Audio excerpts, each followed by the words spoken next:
Well, hello friends, welcome to my channel Bayak Known. So friends, kali ini sesuai janji aku di video sebelumnya, kita akan mengulik ya fitur-fitur yang ada di Adobe Photoshop secara singkat, secara ringkas dan secara mudah dimengerti ya. Semoga bukan berarti ini benar-benar 100% kalian langsung ngerti ketika menonton video ini ya, tapi kita sama-sama mencoba untuk mempersingkat atau memperingkas fitur-fitur yang ada di Adobe Photoshop gitu. Kegunaannya seperti apa, kemudian ini sesuainya digunakan untuk apa gitu. Jadi lebih singkat lagi gitu kan. Semoga kalian terbantu dengan video ini. So langsung aja kita ke aplikasi Adobe Photoshop-nya cuy. Let's go.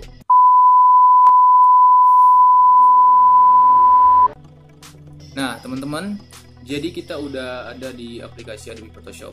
Dan sekarang di Adobe Photoshop ini itu tampilannya seperti ini. Ini aku menggunakan Adobe Photoshop CS6.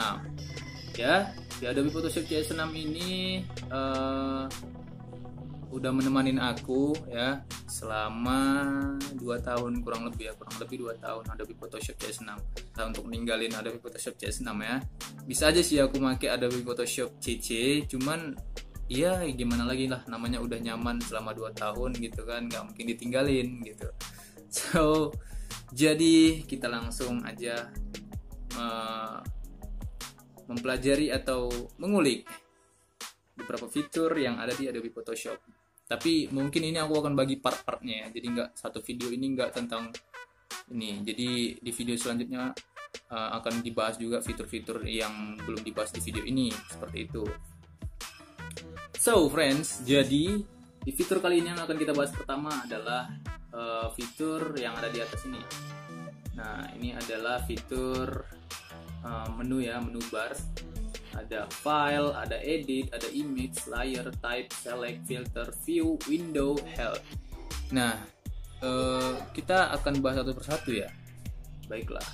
Nah di menu file itu bisa kalian lihat sendiri ya, karena aku udah nampilin. Nah di menu file ini ada beberapa option, dan ya untuk aku sendiri option yang paling sering aku gunakan itu dari new ya, dari new sampai ke semua gitu, ke semua aku gunain ya. Tapi ada beberapa juga yang aku nggak gunain ya, kayak check in, revert, place, aku masih gak ngerti karena aku nggak butuhnya di situ ya. Cuman ya jangan ditiru lah, kalau kalian benar-benar mau mempelajari Adobe Photoshop kalian harus bisa ngulik semuanya sih sebenarnya. Cuman kalau aku pribadi yang menurut aku penting aja yang aku pelajari gitu. Tapi ini semua penting sih ya, maksudnya nggak ada yang nggak penting, tapi sesuai dengan kebutuhan itu kembali lagi di situ ya. Nah di menu file ya kayak biasa lah gitu kan, new ini untuk buat lembar kerja baru, open untuk membuka file yang udah kalian desain, browse in bridge, browse in mini bridge, ya itu kayak searching semacam searching gitulah gitu. Nah kemudian ada open as, open recent, close, save dan lain sebagainya. Nah aku coba buat lembar kerja baru dulu ya. Klik new atau klik Ctrl plus N. Nah muncul tampilan seperti ini gitu. Ya kalau kalian nyoba sih langsung bisa ya. Nah kita buat presetnya itu international paper aja, karena di sini banyak pilihannya, kalian bisa langsung check it out aja ya, langsung lihat di aplikasi kalian, langsung ngulik aja ya, karena aku bisa panjang lebar jelasinnya di sini. Kalian akan paham sendiri nantinya ketika kalian mencoba ya. Jadi percuma kalian dengar aku ngomong panjang lebar, tapi kalau kalian nggak action langsung, maka kalian nggak akan bisa menguasai atau setidaknya paham tentang aplikasi ini. Nah kita udah buat color mode-nya itu RGB. Nah ini color mode ini tergantung kebutuhan ya teman-teman. Kalau teman-teman itu butuhnya untuk sekedar posting di media sosial atau media digital, aku saranin RGB. Tapi kalau misalnya untuk postingan di media cetak, aku saranin CMYK. Kenapa? Karena tapi gini sih ya, kalau kita desain dengan RGB, maka nanti pada saat pencetakan di media cetak tetap diubah juga sih sama tukang cetaknya. Tapi tergantung apakah mereka paham atau enggak. Ada beberapa percetakan ataupun tempat untuk mencetak itu yang dia memang belum paham ya, jadi RGB kita bikin ya tetap RGB, maka hasilnya pun tetap berubah ya ketika sudah dicetak dengan hasil gambar. Jadi jangan terkejut teman-teman nanti, karena aku banyak juga jumpain klien seperti itu, dia minta RGB, kemudian ketika aku kirim ternyata dia nggak ngomong kalau dia mau nyetak, dan ternyata ketika dicetak hasilnya lebih pudar warnanya, karena warna RGB itu kan dia lebih cas ya, red green blue, warna-warnanya ngecas banget gitu kan kontrasnya. Sedangkan CMYK itu lebih apa ya, lebih dark gitu, lebih pekat ya, lebih apa ya dibilangnya, kontrasnya lebih rendah gitu ketimbang RGB, jadi warnanya pun yang dihasilkan berbeda. Nah seperti itu, jadi tergantung kebutuhan. Nah kemudian resolusi juga tergantung kebutuhan. Kalau semakin tinggi resolusi, maka file dalam desain kalian ini maka semakin tinggi dan hasilnya pun semakin bagus sih. Tapi ya kali ini kita pakai resolusi 300 saja ya, karena basicnya 300. Kalau untuk resolusi tinggi itu biasanya bukan biasanya sih, jarang sih aku pakai resolusi lebih tinggi. Paling lebih dibikin lebih rendah lagi biasanya aku untuk mendesain spanduk atau kayak poster A0 gitu, yang besar-besar lah gitu filenya, jadi resolusinya aku turunin. Tapi kalau untuk kayak bikin ini ya, bikin gambar ilustrasi gitu digital ya, biasa aku pakai resolusi 600, 700 atau 800 pixel per inch. Seperti itu teman-teman. Jadi langsung aja kita tekan tombol OK button. Nah, maka hasilnya seperti ini. Munculnya seperti ini. Ya, kita tadi bikin A4 ya kalau nggak salah ya. 4 resolusi 300 RGB portrait ya. Nah, seperti ini. Kalau kalian mau bikin landscape, itu nanti ada di menu image. Nah, kita bahas dulu menu file tadi udah ya, kemudian menu edit. Nah, di menu edit ini untuk mengedit objek ataupun gambar kalian yang ada di layer, yang ada di layer ini sebelah kanan. Nah, ini nanti ada, kalau kalian menambahkan gambar maka akan muncul di sini semua gitu. Nah, misal nih aku pilih gambarnya ya. Nah, misal teman-teman udah buat gambar di sini ya, udah nyediain gambar. Cara nyediainnya gampang banget. Kalian bisa klik file, kemudian open, kemudian browsing gambar yang mau kalian masukkan, atau kalian seret aja dari menu folder kalian ya, folder gambar kalian, terus langsung seret aja ke dalam aplikasinya. Nah, maka akan muncul layarnya seperti ini, dan ada kayak ini icon gini. Nah, ini harus kita klik kanan dulu, kemudian rasterize dulu layarnya biar supaya bisa diedit dengan mudah. Nah, seperti itu. Nah, kemudian di menu edit, di sini ada undo itu untuk kayak ngembaliin gitu kan, kemudian step forward, mengulang yang sesudah gitu, sebelumnya gitu ya. Kemudian step backward ini Alt Ctrl Z, ini dia mengulang dari awal sekali gitu. Kemudian ada fade, ada cut, copy dan lain sebagainya. Ini kalian coba aja, kalau kalian paham bahasa Inggris kalian pasti ngerti maksudnya apa ya. Nah, kemudian ada transform ini kayak untuk memperbesar, memperkecil ukuran gambar, atau untuk memutar gambar dan lain sebagainya. Nah, jadi menu edit masih banyak lagi ya. Nah, ada preference ini kayak pengaturan dari aplikasi Adobe Photoshop-nya ya. Kemudian ada menu, kemudian ada keyboard shortcut keyboardnya kalau mau kalian ganti bisa diganti di sini. Kemudian ada configure profile, color setting dan lain sebagainya. Tapi ini yang biasa aku nggak gunain sih, karena menurut aku kurang penting aja, dan aku nggak kebutuhan aku nggak di sini gitu. Kemudian ada define brush preset, ini untuk buat brush ya, preset brush. Kalau kalian mau buat brush sendiri itu pakai ini biasanya. Ini kemudian ada define pattern, ini untuk buat pattern, dan ya seperti itu. Nah, kemudian image. Nah, di image itu ada mode, ada adjustment, auto tone, auto contrast dan sebagainya. Dan ini lebih kepada editan untuk gambar yang kalian masukkan tadi ya. Kemudian misal contoh nih, ini ada mode grayscale. Nah, dia minta flatten atau down flatten atau cancel.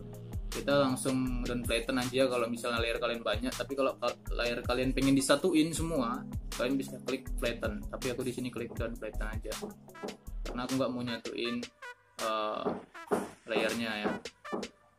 Nah, maka gambarnya akan berubah jadi grayscale. Jadi grayscale itu kayak efek hitam putih gitu ya, semacam efek hitam putih. Nah, seperti itu. Ini aku Ctrl Z tadi ya, mengembalikan. Nah kemudian adjustment. Nah di adjustment ini kayak pengaturan kontras ya, kontras warna. Ini biasa aku pakai level atau curve. Fungsinya sama sih ya, cuman beda fitur aja. Ini kontras untuk gambarnya ya, radius gambarnya bisa lebih tajam atau lebih gelap dan lain sebagainya. Kemudian black and white, color balance. Ini kalian coba aja satu persatu, dan ya ini tergantung kebutuhan sih. Kembali lagi ini tergantung kebutuhan.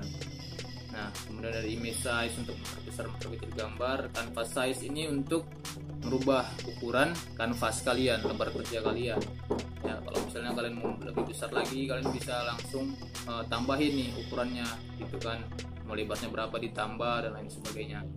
Nah kemudian ada image rotation. Image rotation itu untuk memutar gambarnya, memutar kayak 180 derajat, 90 derajat cewek dan lain sebagainya. Ada flip canvas horizontal, vertikal seperti itu. Ini ada trim, refill all, duplicate, play image, calculation, variables. Ini kalian coba-coba aja sih. Nah kemudian setelah itu ada layer. Nah layer ini lebih kayak yang aku bilang tadi ya, di layer yang ada di sebelah kanan ini. Nah itu layer untuk mengedit layer kalian. Ini ada new layer from background, group from layer via copy dan lain sebagainya. Kemudian delete layer, rename layer. Pokoknya tentang layer kalian. Seperti itu. Kalau kalian mau ngedit layer kalian, bisa langsung ke menu layer ya. Misalnya layer kalian ini terlalu banyak ya, atau kalian nggak butuh layer yang ini, kalian bisa hapus dengan mengklik delete layer, atau kalian mau nambah layer lagi, new layer dan lain sebagainya. Coba-coba aja lagi gitu. Nah kemudian ada type. Nah kalau type ini lebih kayak teks ya, kita mau bikin teks, mau ngedit teksnya gitu, kayak di sini panels, karakter panel, paragrafnya, karakter style, paragraph style, anti-alias, orientation, open type dan lain sebagainya gitu. Pokoknya tentang mengedit teks ya, font seperti itu. Biasa aku gunain ini untuk kayak bikin tipografi, kemudian untuk desain brosur, kemudian untuk desain majalah gitu, cocok banget gitu.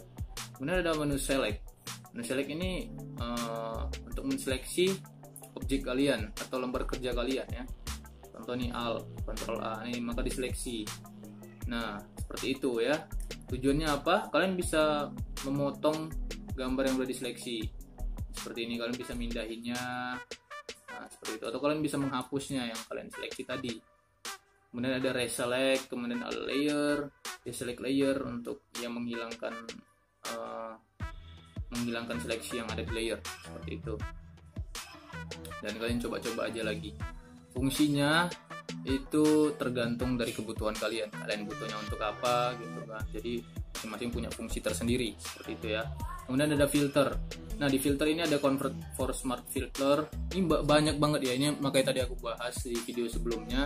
Tuh filter itu banyak banget ya yang harus kita lihat. Belum lagi di browser filter online ini untuk tambahan, option tambahan filter kalian yang nggak ada di Adobe Photoshop, kalian bisa download ya, atau beli filter-filter yang udah disediain dari beberapa situs ya, seperti itu. Aku belum pernah nyoba sih. Kenapa? Karena menurut aku ya ini aja udah bagus aja sih. Aku kayak ngulik di gelap terangnya, kemudian kontrasnya, kemudian aku kasih efek ya. Jadi seperti itu. Memang agak ribet, cuman aku lebih suka seperti itu gitu, lebih nyaman ketimbang aku beli, dan menurut aku itu ribet sih, harus beli lagi kemudian install lagi. Tapi tergantung teman-teman maunya gimana gitu. Ini pokoknya tentang filter untuk foto ataupun objek yang ada di Adobe Photoshop di lembar kerja yang udah kalian buat tadi. Nah, kemudian view ini untuk melihat ya lembar kerja kalian, ada zoom in, zoom out, fit on screen dan lain sebagainya. Ada rules juga. Fungsi rules ini kayak mempermudah kita ya, seperti ini. Misal kita mau buat packaging, kemasan kan, ukurannya kita nggak tahu ukuran berapa tuh gitu. Nah kita bisa pakai ini, bisa pakai rule. Ini mempermudah banget ya. Nah bisa juga new guide itu ya yang tanda biru tadi, bisa kita tambahi tanpa menyeret rule-nya tadi. Nah caranya gampang banget. Nah mau diseret ke vertikal atau horizontal, kemudian posisinya berapa sentimeter. Nah, seperti itu. Aku biasanya gunain untuk desain packaging ya. kemudian ada layer, grid, smart grid, slice dan lain sebagainya. Ini option-option tentang view ya, yang kita lihat ya di user interface yang ada di Adobe Photoshop ya. Nah teman-teman, kemudian ada window ini yang kita lihat ya, yang kita lihat maksudnya yang ada di sini semua ini dari window. Misal nih workspace aku pakai essential, misal aku rubah jadi tipografi, maka formatnya akan berubah, user interface-nya akan seketika berubah ke menu pilihan kita tadi, option tipografi ya. Jadi itu untuk workspace, khusus untuk buat desain tipografi kayak yang aku bilang tadi. Nah, maka mereka akan menyediakan yang terbaik untuk kita gitu, sesuai dengan settingan mereka.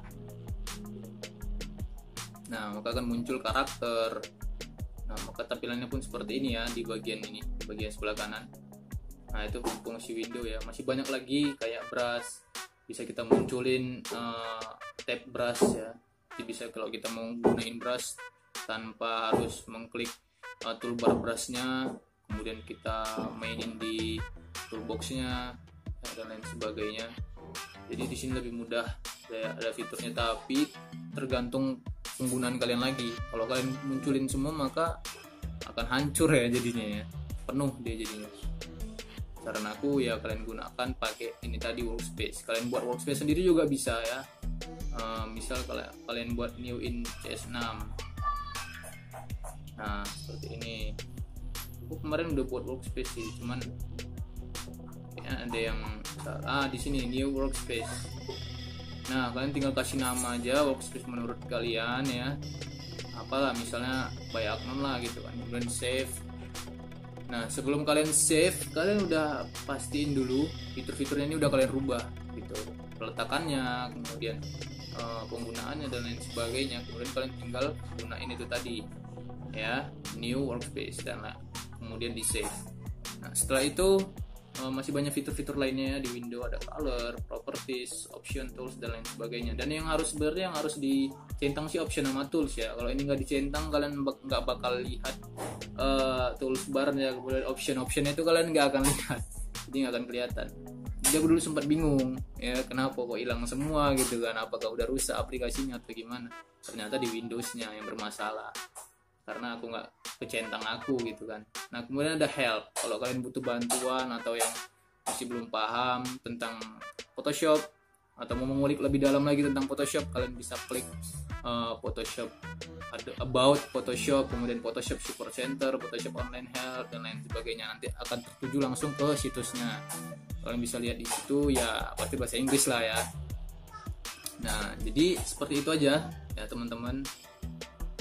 Kemudian untuk menu toolbox kita akan lanjut di video berikutnya.